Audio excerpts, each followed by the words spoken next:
Okay, well, maybe we'll begin. Does anyone have any particular request for today? Otherwise, I have a list of um, suggested, suggested topics from Chinmoy Prabhu, which we haven't finished going through. Does anyone have any special request? Okay, sure. Guys, look at Dave. Okay, well, then I'll proceed. Chinmoy Prabhu, he suggested some discussion points here a little while ago. We can continue with that. So the next one on our list here is regarding this point of we are not the doer. You know, this is something, and I'm happy that Prabhu has brought this up because this is a point that I think many are not so clear on. So it does come up from time to time. You know, we hear this a lot, this idea that we are not the doer, but it's not so understood amongst many devotees. So what does that mean when Krishna says we are not the doer? Don't we have freedom? If we perform activities in the mood of bhakti, are we still not the doer? Do we ever become the doer? Okay. So the point here with this idea is that we don't actually have the capacity to do anything. No, actually, this concept of ourselves as being the doer, it is a main component of the ahankara, the false ego. Actually, this is the word ahankara. It comes from this phrase aham kodo, that I do. You know, the aham kodo is Sanskrit for I do, and that is where the word ahankara, the word for the false ego, comes from.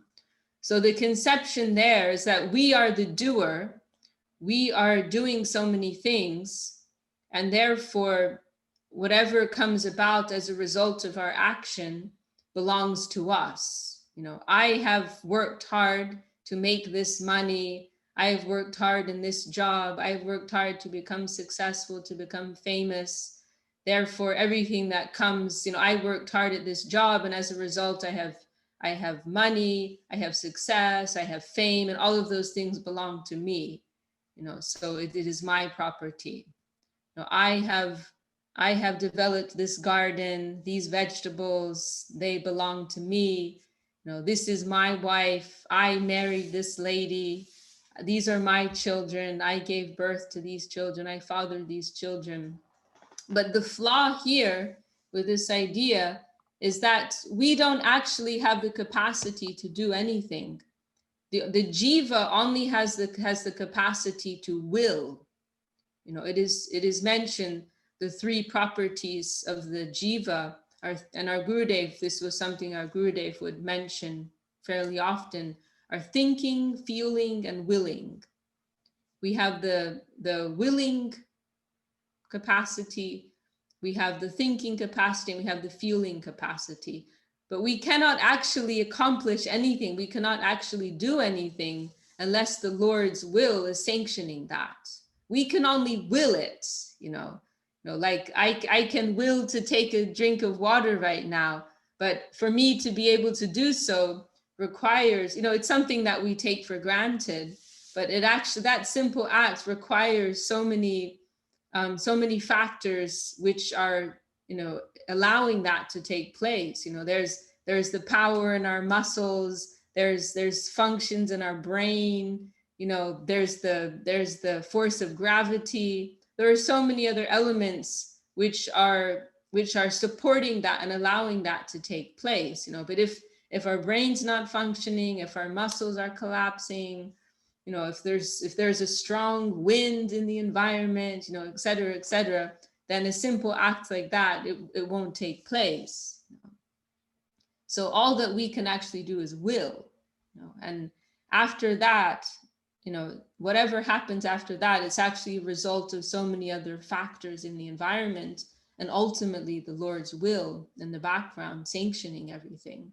So the surrendered soul, they're living in that consciousness that nothing belongs to me. All I can do is desire. We can desire, we can will for something to take place, but we don't actually have any capacity to achieve anything without the Lord's will behind that. So the surrendered soul, that because they have that clarity, then they are free from the false ego of being the creator, the doer of anything that takes place. If we can take, to illustrate this point, we can take the simple example of a farmer. A farmer, he plants some tomato seeds in the ground, or tomato seeds if you're in America, and then those seeds will sprout and grow into big tomatoes. And then he will have the ego that these are my tomatoes, and he will take them to the market and he will sell them. If anybody tries to interfere, by taking some of those tomatoes, Dandavat Ramananda Prabhu, welcome. If somebody tries to take some of his tomatoes, then he will be upset. These are my tomatoes, I grew them. But if we think about it, if we break it down, what did he actually do? All he did was put some seeds in the soil. And then the earth, the water, the sun, there's so many other factors, even worms in the ground, they're helping to fertilize. There's so many other factors. Did we create the earth? Did we create the sun? Did we create water? Like, no. Did we implant the life force within that seed to allow it to germinate and grow? No, nothing. All we did was put some seeds in the ground, and everything else was beyond us. So we, when we have that consciousness, we are free from any ego that we can do anything, and subsequently that anything belongs to us. And so yes, of course, it is, it is natural for us to act, to be active, but it's simply a question of whether we are acting on the basis of our false ego, that we are imposing our own confused desire upon the environment and thereby inviting karmic reactions, or whether we are offering ourselves up to be used as an instrument of the Lord's will. This is the ideal of bhakti, that any secondary will of our own, based on our own false identity, that is set aside, and we are trying to become instruments of the higher will. So our action, for the surrendered soul, any activity is based on that, the descending current from above. And this is the ideal of die to live, die to live. And Srila Sridhar Maharshi, in regards to that expression, Srila Sridhar Maharshi quoted a line of Srila Bhaktivinoda Thakur in his Sharanagati. Tomar ichai mor, micha ishaila, Bhakti Vinod aj apane bulila. Bhaktivinoda Thakur sings here, I now Bhakti Vinod today, my Lord, my desires have merged with your desires. Yes. Tomar ichai, your desire, Tomar ichai more. Your desires have merged with my desires. And Bhakti Vinod aj apane. And today Bhakti Vinod has forgotten himself. It means whatever false sense of self that I had, whatever confused desire that I previously had, I've forgotten that. I've set that aside. What is your will is now my will. What is your desire? That is now my desire. And I aspire to act solely in the interest of and as an instrument of your higher will. May that higher will descend upon me and become the basis of all of my action. Srila Sridhar Maharaj gives the analogy of an iron rod that becomes, brilliantly bright when it is in fire. So when us poor impoverished jiva souls offer ourselves up to be used as an instrument of the higher will, then we become glorious, we become bright, we become illuminated. Then all of our activity becomes successful, reaches perfection.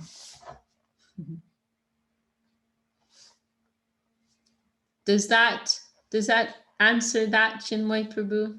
Yeah, very clear, very easily understandable. Okay.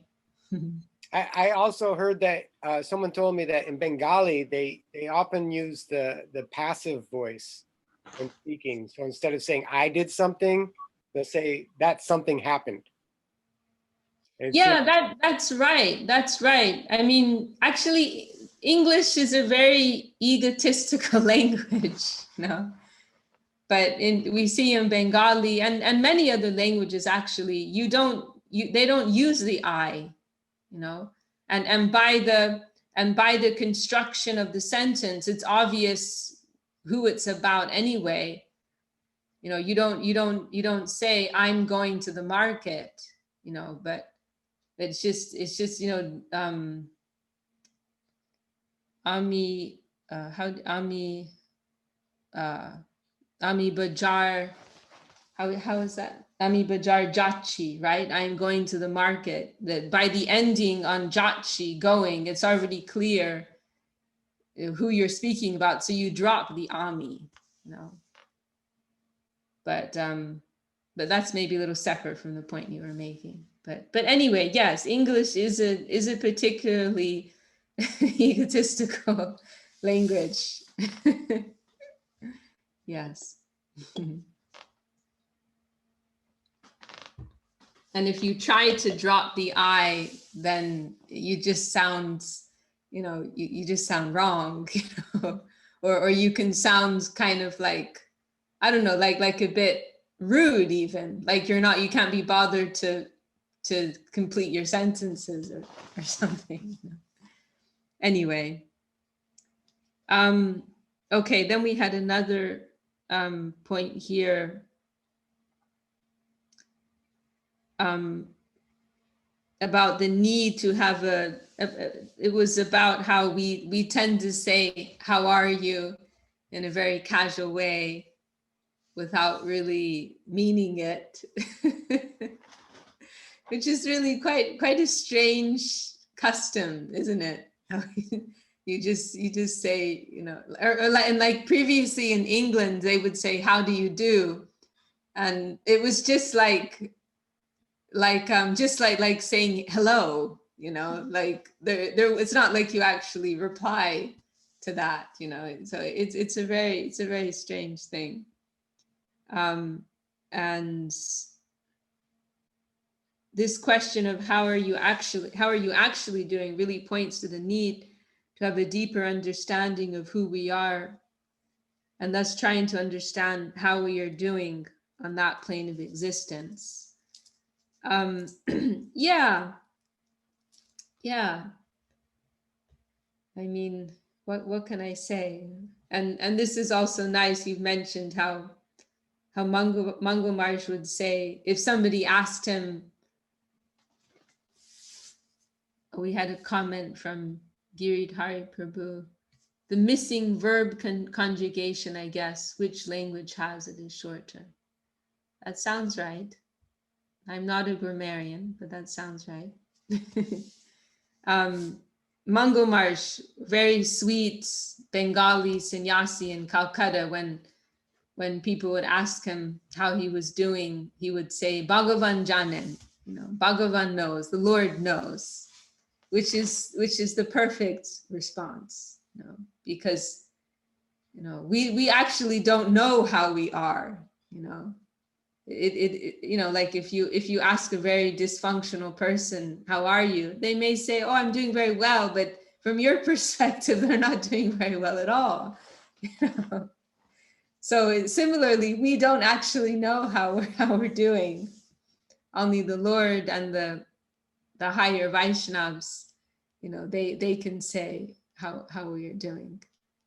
And we also heard, I heard Goswami Maharaj say once that there's an expression amongst the Vaishnavas that if you ask, how are you doing?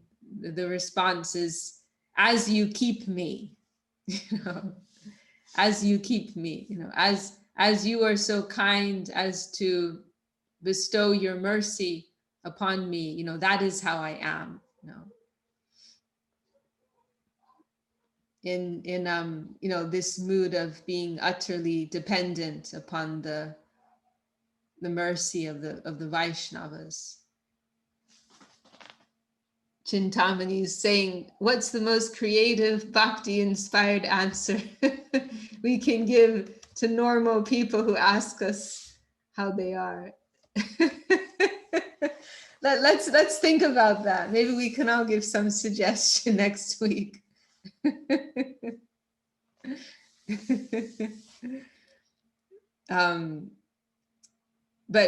I was gonna mention, I mean, I think we can say, I mean, I think Mangal Maharaj's answer is nice. The Lord knows. The Lord knows how I am. I don't know how I am. I like that. But it would be nice to hear other suggestions. It's a good topic. But I was just going to mention, in Chaitanya Charitamrita, in the Antya Leela, the passing of Haridas Thakur is described, and is very, very poignant, very heartrending, that description. And then there's a moment, Mahaprabhu, there's a moment the day before Haridas had expressed to Mahaprabhu that he wanted to leave the world, and then the next day Mahaprabhu's come, and Mahaprabhu was sad about it, and he was trying to convince him out of it, because Mahaprabhu didn't want to lose his association, to lose his company. And so it was a bit kind of up in the air whether Haridas was going to go or not. And then the next day Mahaprabhu came and he asks Haridas, "Oh Haridas, what is the news? What is your decision?" And then Haridas responds to him, "Whatever mercy you will give me." Whatever mercy you will give me. Like you know my heart's desire, and it is up to you whether you will fulfill that or not. So just illustrating this point that we are living, we're always, the Vaishnavas, they're always living in that consciousness of dependency upon the Lord, Guru, and the Vaishnavas. Our well-being is inextricably bound up with them. So if we're going to approach this topic in a systematic way, then we'd start off by saying, first we have to define what constitutes well-being, right? What does it mean to be good? What does it mean to be well? Really it means means that we are free from the influence of illusion, that we are living in connection with Guru and Gauranga, that we are pleasing them, that they are happy with us. That really, that means good, actually. That's what good is. And so So really, we can't really be sure of that. We can say we're trying. Okay, that's my answer, Chintamani. I'm trying. I'm trying. I think that would be my authentic answer. Or you know, devotees, they'll sometimes say, we're going on, I'm going on, you know. Is that something people in the world say? Is that a devoteeism? I'm going on. Can anyone comment on that? I'm not sure, actually. Oh, okay. We've become so in-house. We don't even know how other people talk anymore.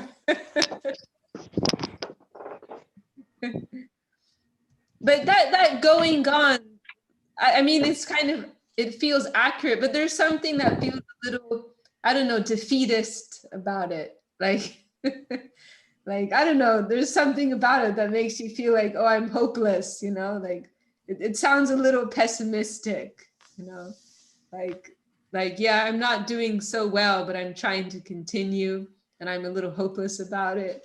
It has a bit of a ring about it to that. I think in different cultures, they say different things. I mean, one culture will say, it's gonna be good, for instance. I know one culture says that. It's gonna be good. Yeah, it's gonna be good. That's when nice. I like that. That sounds good.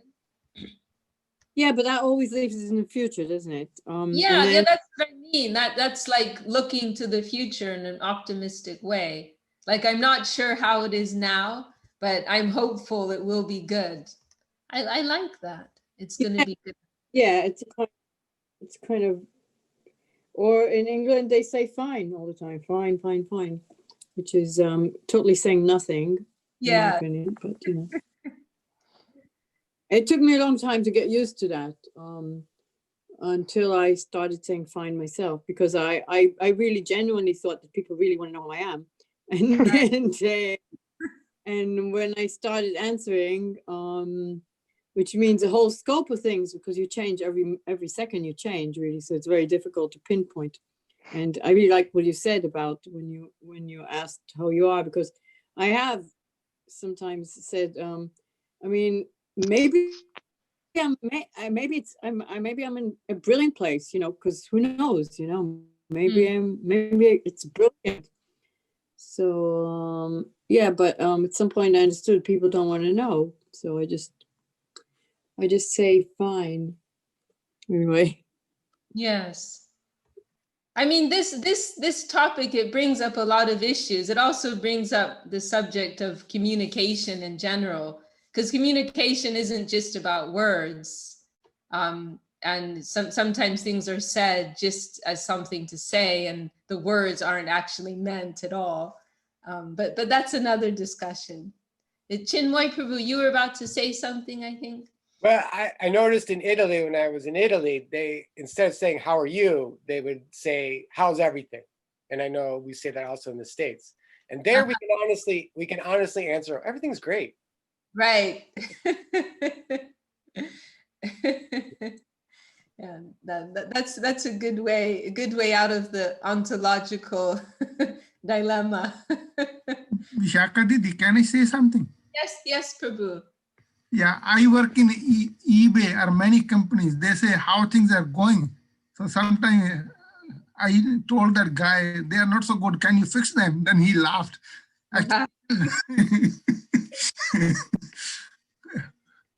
Subjective. I listened to Param Guru Maharaj. He said, our Gurudev say also, we are like a dog. So we are maintained by that affectionate rays. So they are maintaining us. So we humbly accept their mercy. Many companies, and Cook told me one time, you are along for the ride. I could feel actually Krishna is talking to me, Gurudev talking to me. So I said, I just smiled. I said, yes, I'm along for the ride. Actually, a lot of nice people, yeah. Along for the ride. Yeah. That's another one for your list, Chintamani. or also I'm just holding on, holding on, trying to keep going, I'm just trying to stay on for the ride. Chintamani has some more comments here. I'm going gone. No, going on. I'm going on, like I'm continuing. In Bengali, they'll say cholche, which means more or less the same. If you ask someone, a devote, I don't know about outside of the devotee community, but I've seen that amongst the devotees sometimes. Ami cholchi, like that, something like that, but meaning the same thing. I'm going on, I'm continuing. What would you say next if someone asked, what are you trying to do? Trying to please Guru and Gauranga, trying to please my spiritual master and the Lord. It's going to be great. Yeah.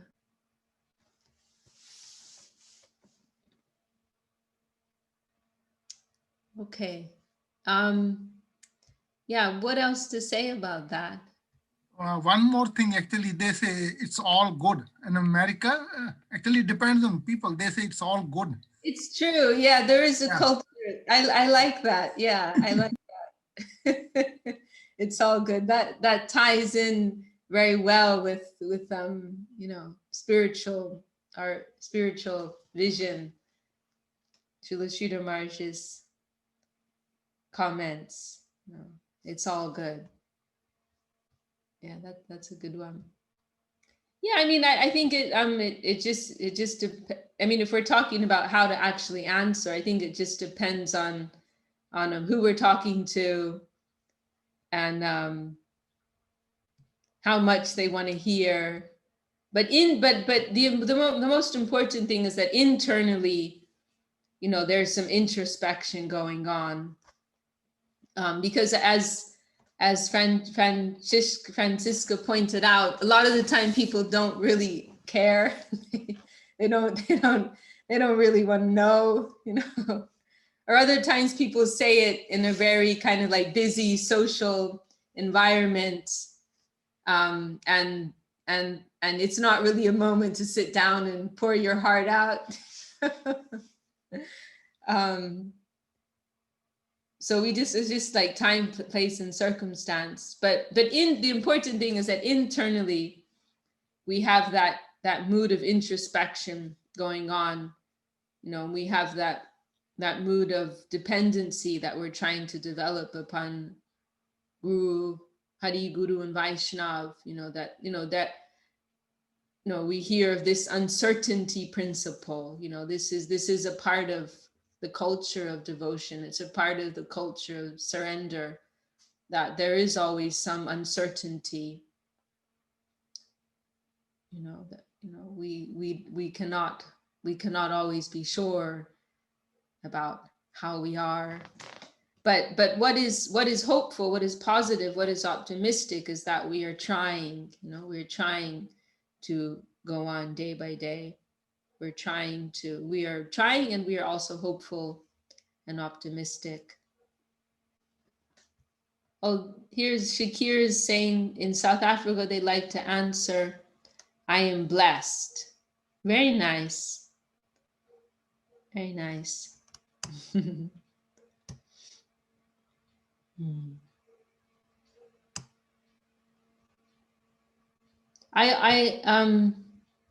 I'm trying to think, Chinmoy Prabhu, what would Gurudev say? I don't know. I can't think of what he would have said to that demand, for that question. I think he would be kind of neutral about it, right? Like, I'm okay. Response, just kind of maybe like a... Yeah, like a head nod. Yeah. Yeah. Yeah. It's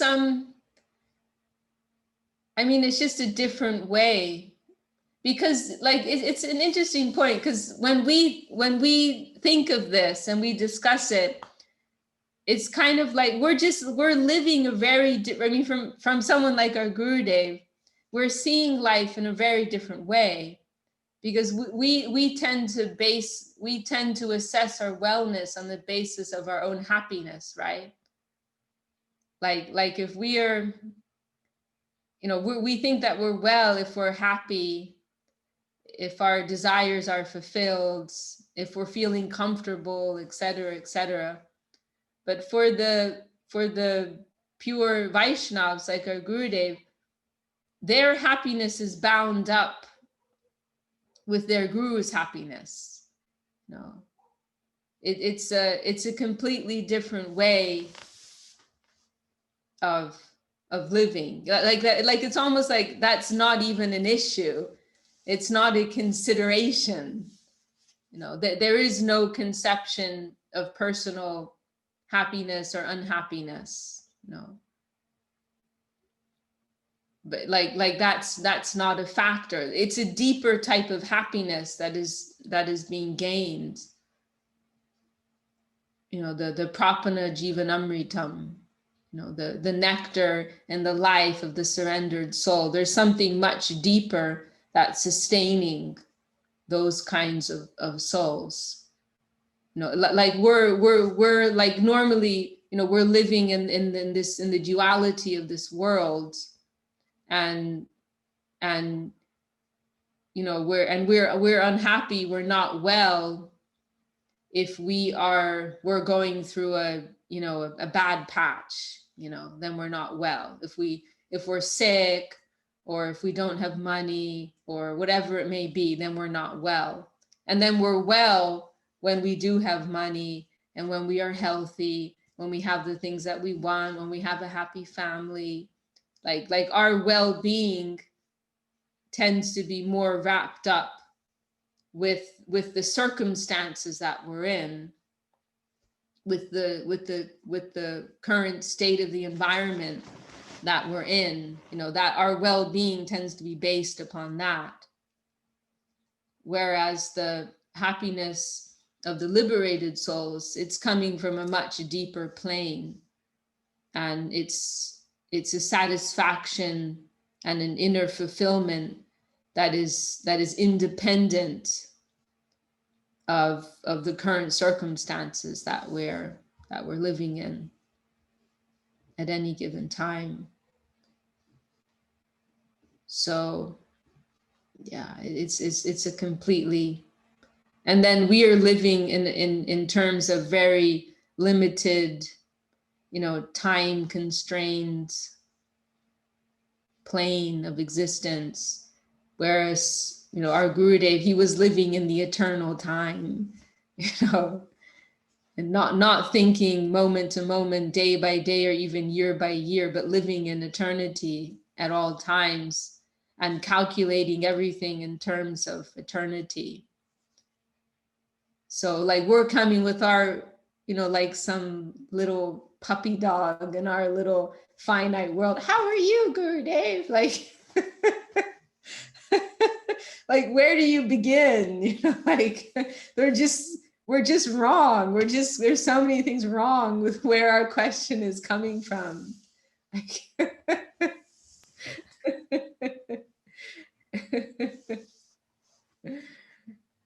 Yeah. Yeah, a lot of devotees ask Srila Acharya Maharaj. I attend a Zoom meeting. So, how are you, Gurudev? He said, I'm fine. Yeah. Well, I think my final answer is I'm trying.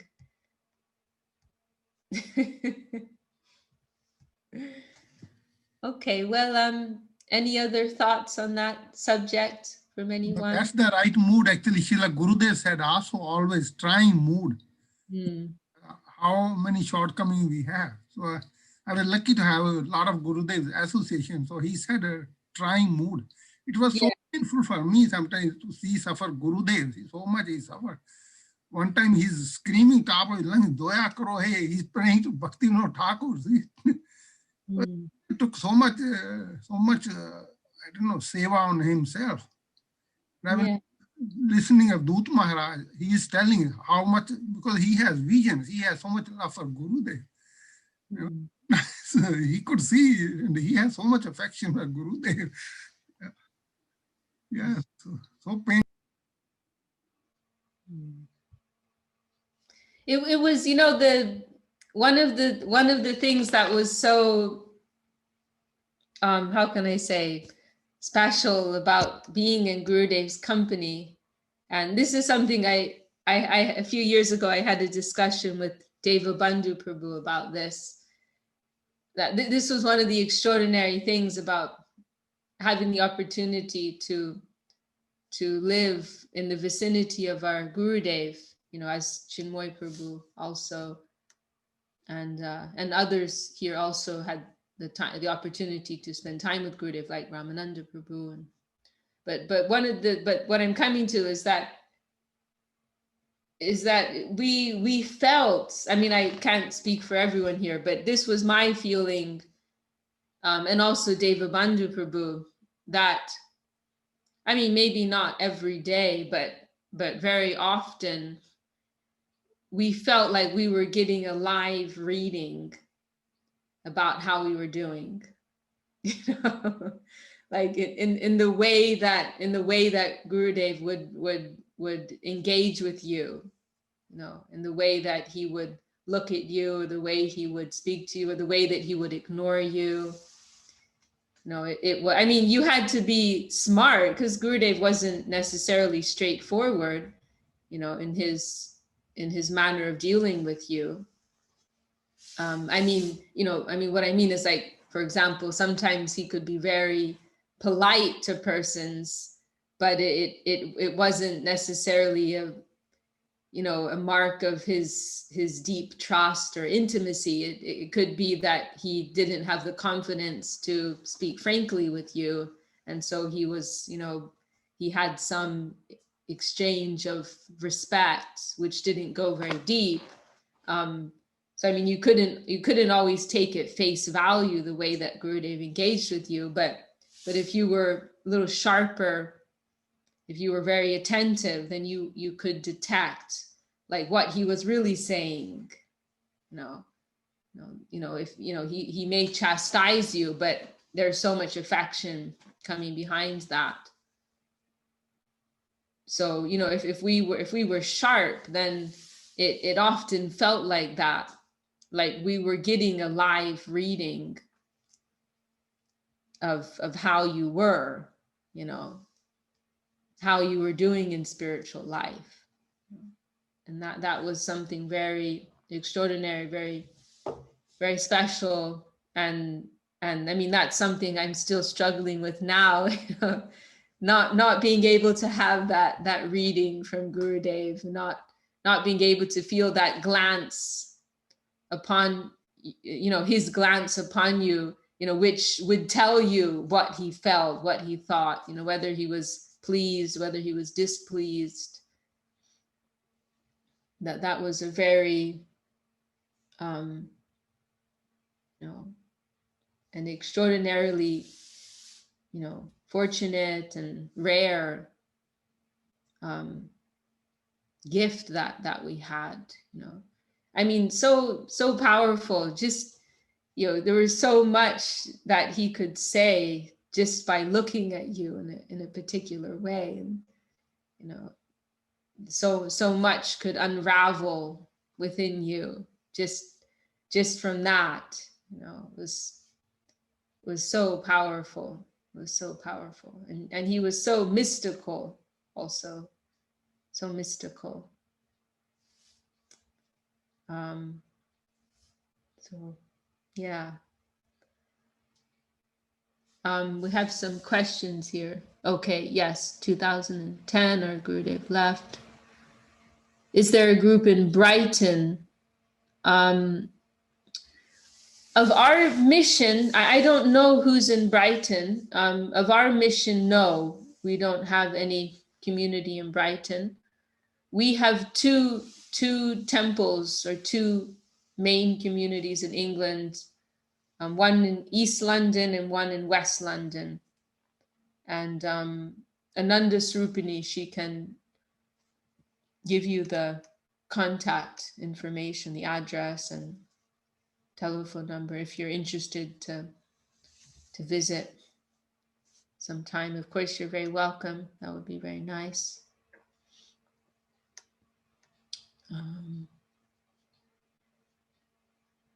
Yeah.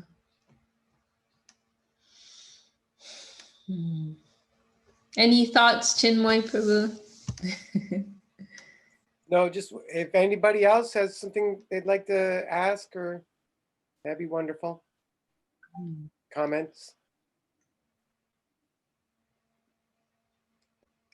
I have something here in a private message. How to see Srila Gurudev. How, presumably what is meant by that is how to continue seeing him at the present time. I mean, what can I say? I can, Chintamani is also saying she can ask a question.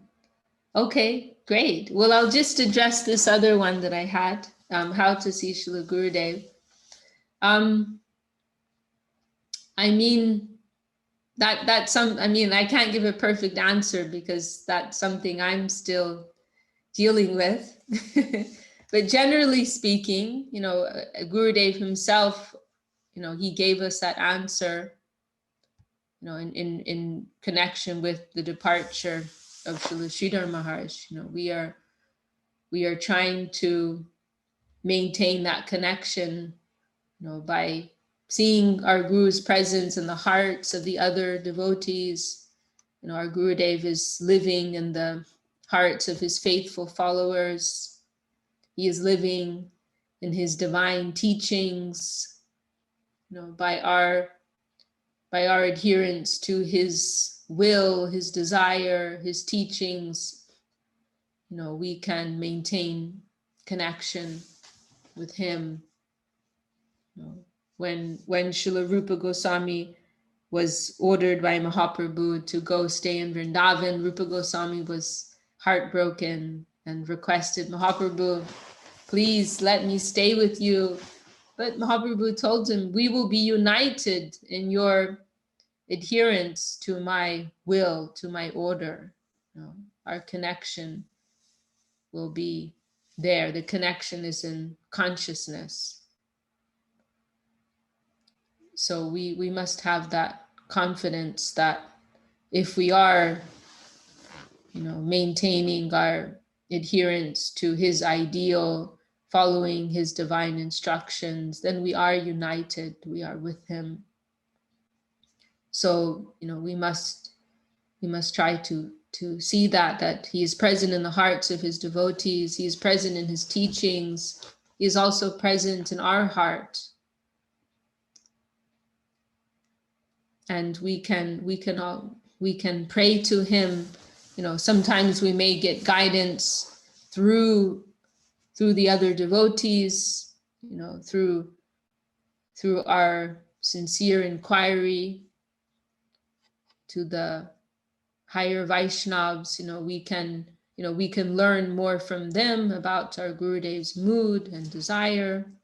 And at other times we may make some prayer and feel that response within our heart.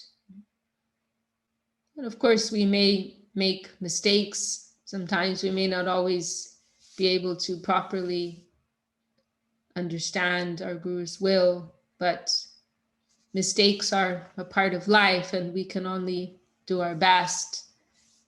And that's also a part of our development and our growth, that we will make mistakes.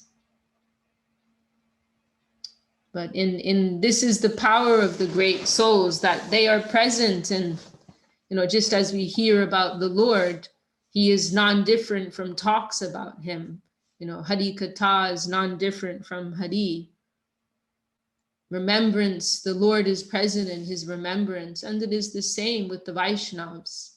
They are present in their glories, they are present in their remembrance. And so simply by remembering them and praying to them, we are invoking their presence within our lives. So we are also connecting in that way, by calling upon their name. We are also invoking their presence, their divine presence. And sometimes we may feel that very clearly, and other times it may be something more hazy and more vague. But we are trying to continue nevertheless. We were discussing, was it yesterday? Yeah, it was only yesterday. Wow, time really moves quickly. But we had a nice program yesterday. We were remembering the example of the chatak bird. The Srila Rupa Goswami discusses the glories of the chatak bird, who will never take any rainwater from the ground, but only takes the fresh water that is raining from the sky, and is simultaneously always singing the glories of the rain cloud. Although the rain cloud may not always appear so friendly to that bird, to the chatak bird, still that bird has no other business, no other occupation than to glorify that rain cloud, which may sometimes give water, sometimes not give water, sometimes give a storm. So similarly, we have nothing else to do other than to depend upon the mercy of our Gurudev. And sometimes we may feel that in our hearts and our lives, and other times we may not, but we have nothing, we have nowhere else to go. And Srila Sridhar Maharaj, there's a discussion of this verse at the end of Shri Guru and His Grace, and he concludes the book with that verse, and then the book ends with this phrase. Srila Sridhar Maharaj says, we must never search for our fortune in the mud, but we must always look to the high sky and pray for Shri Guru and His grace.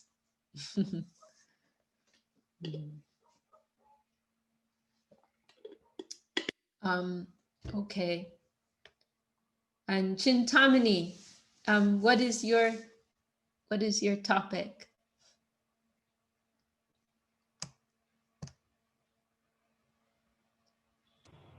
Dandavat. Dandavat. I'm going to let Chinmoy ask first because I know he always has a question too. I already got 2 questions in today, so. Well, I got 3 questions in because I was asking about the how are you, so it's your turn. Mine could be for another day because it's quite a long topic. Okay. All right. Well, we can finish there. Or Chintamani, I'm happy to discuss anything you'd like to suggest. It's up to you.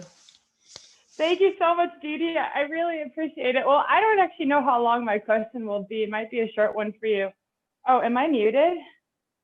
Oh my God.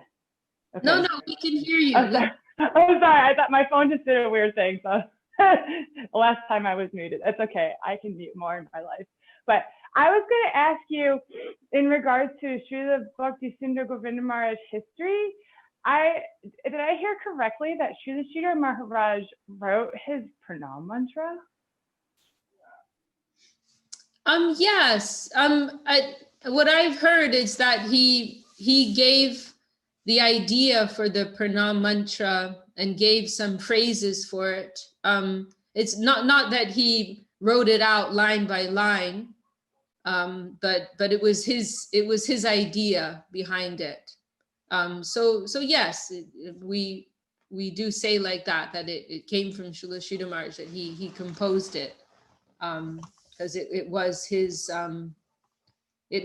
request and his conception behind the pranam mantra. And so like Gurudev's, it's significant because the very first line, the very first phrase is Gurva Bhishta Sapurakam, which means that he perfectly fulfills the desires of his guru. So who else, who can say that better than Srila Sridhar Maharaj? You know, he's perfectly fulfilled my desires, you know. So it is the ultimate, you know, praise from the guru. And then he takes it one step further. Gurva Bishta Subhakam Guru Ganera Shisha Sambhushitam. That he's also received the full blessings of my god brothers, he's saying. You know, the Guru Gan means his, you know, uncle gurus, the god brothers of Srila Sridhar Maharaj. They've also given their full blessings, which is significant because you know, in a sense, if the guru says, oh, my disciple has made me fully happy, then there may be some consideration of some bias being there. You know, like a father will favor their own son, right? You know, if a father says, oh, my son has made me very happy, then people may take that with a pinch of salt. You know, well, okay, well, he's your son, you know, then maybe you're blinded a little by affection. But if others also, the god brothers of the guru, they're also fully satisfied, also giving their blessings, giving their certificate, then that makes it more substantial. Just like Mahaprabhu, he gave his blessings to Rupa Goswami. He chose Rupa Goswami as his successor, but he also wanted the other senior Vaishnavas to give their blessings, and he set things up like that. You know, so Sarvabhauma, Ramananda Rai, Srup Damodar, the other senior Vaishnavas, they also gave their blessings, their approval, their backing to Rupa Goswami, and that put him in a stronger position. Do we know who actually composed it? I'm not sure. The idea that I had in my head was that Srila Sridhar Maharaj kind of dictated it to Gurudev, and then Gurudev wrote it out. I mean, I think it was Srila Sridhar Maharaj's composition, and then he conveyed it to Gurudev, and then Gurudev wrote it out. That's the idea that I have. I can't say that for sure. Chinmoy Prabhu, have you heard anything more about that? Yeah, I don't know the particular details. Okay. Yeah. Okay. Well, anything else, or should we stop there? Okay. All right. Well, really nice to connect with everyone. Suvasini Didi's also joined us from Ireland, and Giridhari Prabhu from Hungary. He's nearby. Karan from Calcutta has also joined us. So very happy to meet with all of you this evening. I'm still here in Hungary for a little while. We had a really beautiful, magical weekend. We visited another city here, Debrecen, and we had a public program on Friday, which was very nice. We had about maybe a dozen or 15 guests who came. They were very nice. And then we had some home programs on Saturday and Sunday, and it was very positive.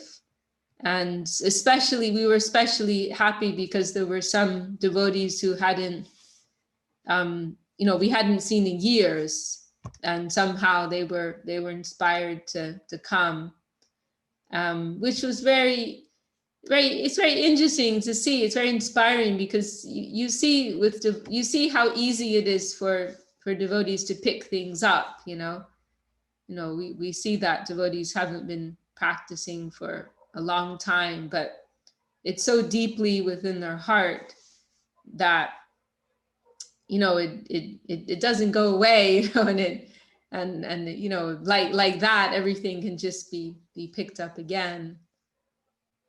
Really something very extraordinary that we've received from our gurus. And another striking thing was that there were some devotees who came who I'd never met before, but somehow because of the connection that we have, you know, what we have in common. It was like we were old friends. And that's another extraordinary thing about relationships in Krishna consciousness, that they're not based on anything limited, anything material. You know, our connection is based on something so profound and so universal that it eclipses, you know, so many other differences that we may have in terms of culture and country and language, etc., etc. You know, one of the ladies who I met, I'd never met her before, but she greeted me like I was her long lost friend. And so I thought we must have met at some point. And so I asked her afterwards, and she said, no, we've never met, but I've heard about you. And I was so excited to meet you. But I thought, wow, this is amazing. You know, by Gurudev's grace, we have friends before we've even met them, you know, and we can have a deep connection with someone without having met before. And it just shows how universal, you know, this is, you know, this spiritual culture. It transcends so many barriers that normally arise within this limited plane. You know, like sometimes when you're sitting with a group of devotees, you know, you can have persons from so many different social and economic, cultural backgrounds. And you think to yourself, like, where else is this possible? Like, you know, where else will you find something like this? You know, you can have like a very wealthy person, very highly situated, very educated, and then you can have someone else who comes from a completely different background, very working class, you know, poor, you know, not uneducated, and they're united by this common thing. You know, it is the most extraordinary thing. I have a question. Would you be open to running for political office in the USA ever? You know what, Chintamani? I don't think I would, because I think in order to be a politician, you have to compromise. That's the problem. In order to actually be able to do good, you have to play the political game. So, yeah. Like that, I mean, I feel like you have to necessarily lose in spiritual integrity. I mean, unless it was like a miracle. But in this age, there's like so much corruption. You know, I was excited about that Tulasi, you know, running for office. In the beginning, I was excited. And then I looked at her a little more closely. And then I felt like she was playing the political game like everybody else, you know, and, you know, in order to get ahead, you have to make other people look bad and, you know. Okay, but would you be open to being a best friend to an aspiring politician?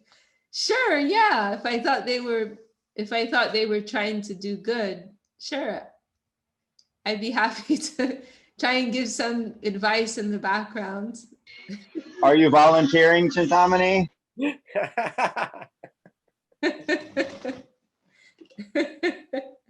Didi, that's one of the things I'm so appreciative of people like yourself, Madhusudana Maharaj and Janardana Maharaj, is that when you go to them, you're going to get Krishna consciousness and not mixed with anything else. So it's always very nice to have an environment like that where I can go somewhere and I will get the truth, and I will only get the truth. So I'm very appreciative of that. Well, we hope we can live up to that, and we hope we can continue having these gatherings where we can speak the truth. You know? There was this one time in Govardhan where Gurudev brought up this point. Maybe you heard some of the. Actually, I don't know if those recordings are so widely had. Trivikrama shared some of his recordings, but I was actually there also at the time. But then later I went over the recording. It was 2008 in Govardhan, and Gurudev was speaking about, you know, there was this world organization, World Vaishnava organization that Gurudev was invited. Previously, he was invited to be the president, actually. But I think how this came up at that time was he was invited to speak at some, and he was a little annoyed because I think it was like a disappearance day of Gorky Shordas Babaji, and everyone would have 15 minutes to speak, something like that. And Gurudev was a little annoyed because he was saying, you know, how can I speak for only 15 minutes? You know, like, it's not possible. And then he was also saying how, speaking about some of the persons who are part of that group, and how, you know, there's just this whole like kind of game that's played, and he didn't want to be a part of it. And like one of the persons who was prominent in that group, he'd been involved in some, you know, how can I say, underhanded dealings. And then another person in the group, he had been a little offensive to Srila Sridhar Maharaj because he'd questioned Srila Sridhar Maharaj's use of the title Bhagavan for Srila Bhakti Siddhanta Saraswati Thakur. And so Gurudev was like, I'm going to come and sit there and play this game with them. Like, you know, you're all these big shots in Krishna consciousness. And he said, can I speak the truth there? You know, and he said, I cannot go somewhere where I cannot speak the truth. You know? And there's this really funny story. I won't say the name, but someone who's like kind of prominent in the Gaudiya Math, you know, the Kumbh Mela, right? It's like a big event, the Kumbh Mela, in the Prayag area, right? And you have a lot of these sadhus, like Naga Babas, naked sadhus, and they you know, they grow their hair very long, they have dreadlocks, and they like to smoke ganja, right? And so so this one Gaudiya Math sannyasi, he bribed a lot of these sadhus with this huge quantity of ganja. So that they gave him this special title, like Mahamandaleshwar or something like that. And there was this big ceremony where he rode in on an elephant, and so that sannyasi was like one of the prominent members of this organization. And so Gurudev was like, what am I gonna say there? I cannot speak the truth. You know, I know the history behind this sannyasi, and I cannot say the truth there, you know, so what will I do there? I cannot go there, you know. So yes, that is what we want. We want an environment where we can be frank, and, you know, straightforward in our aspiration and ideals in Krishna consciousness. This is most valuable. And based on common purpose, based on our shared genuine desire to progress and to proceed authentically in Krishna consciousness, not for any mundane gain, mutual gain of any sorts. Okay, well, Jai Shri Bhakti Sundar Govinda Dev Goswami Maharaj Ki Jai. My Dandavat pranams to all of you. My gratitude for your friendship and encouragement, kindness. And yeah, hopefully we can meet again next week. Jai Vishakha Devi Dasi ki. Yeah. Thank you so much, Vishakha Didi. Thank you. Dandavat. Thank you, Didi. Bye. Bye bye. Dandavat, Krishna.